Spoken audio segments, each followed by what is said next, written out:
Okay guys, ayan, dahil nga 5,000 kilometers na to, kailangan ng change oil. Ayan, at medyo kaldo na rin daw yung gulong. Papalitan natin ng Michelin. Ayan. Ano yung pinakamura nila? Kasi mahal yung back plugs, tsaka yung iba pa raw na brand. Ayan, binapakwasan nila guys. Pwede pa naman ito, magagamit pa naman, kaso advice niya palitan na raw. Ayan guys, ayan, tatapon na siguro nila yan. Sayang, kapal pa naman. Ako sa Pilipinas na siguro magagamit pa rin ito. Bali isang set $350. Bali inaabot na mura na rin yan, 350, 14, mga 15,000. So ayan na rin yung papalit tayo. Mas madulas, nag-uulan pa naman dito ngayon sa Singapore. Ayan, para medyo safe tayo ng konti. Nakakabit na nga yung Michelin. Ang bilis lang sila magkabit. Pati change oil, pati palit ng filter, wala pa raw ng oras yan. Tapos na yun.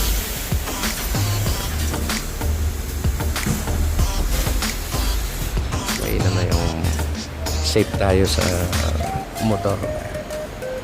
Ayan guys, at mamaya tingnan natin pagkatapos sa lahat dyan. Ayan guys, at naikabit na. Ayan, standard, we will balance nila yan.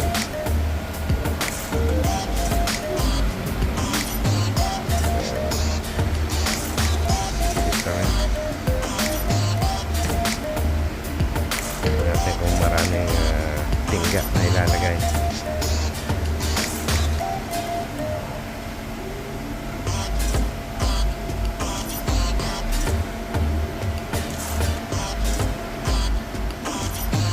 Ayan, pinaikot. Ayan, makikita natin kung maraming tingga ang ilalagay.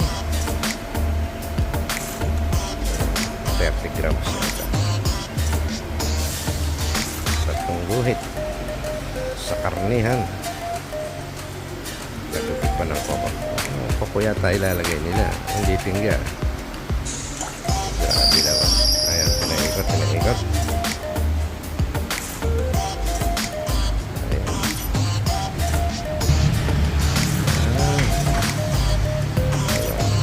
Itatapat. Saan malalagay ang tingga? Sa gulong ng kapalaran.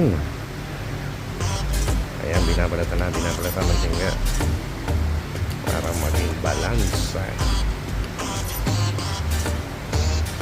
Ayun na po, pwede na po. Susubukan ulit kung balanse na. Ayan, pinaikot na naman ang ruleta. Ang saya-saya pa niya. Ayan, 15 pa yata. Basa ko 15 grams pa yun.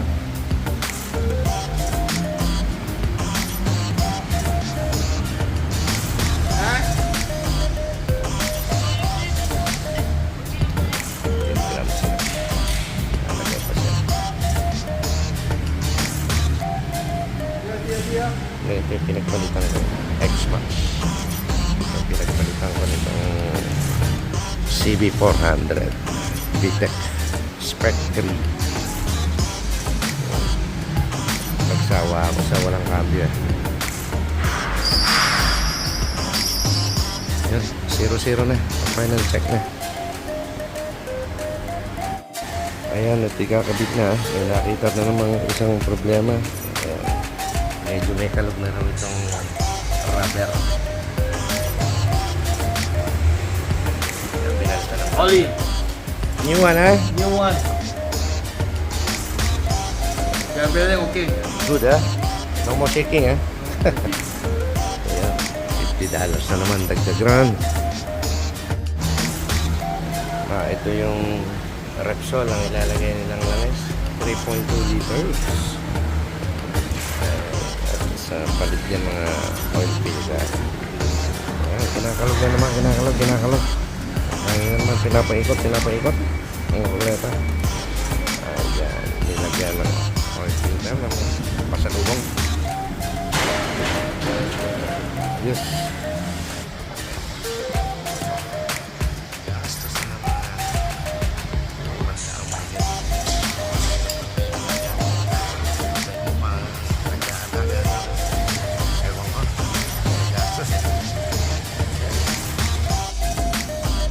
Ayan na nga guys, at nakauwi na tayo.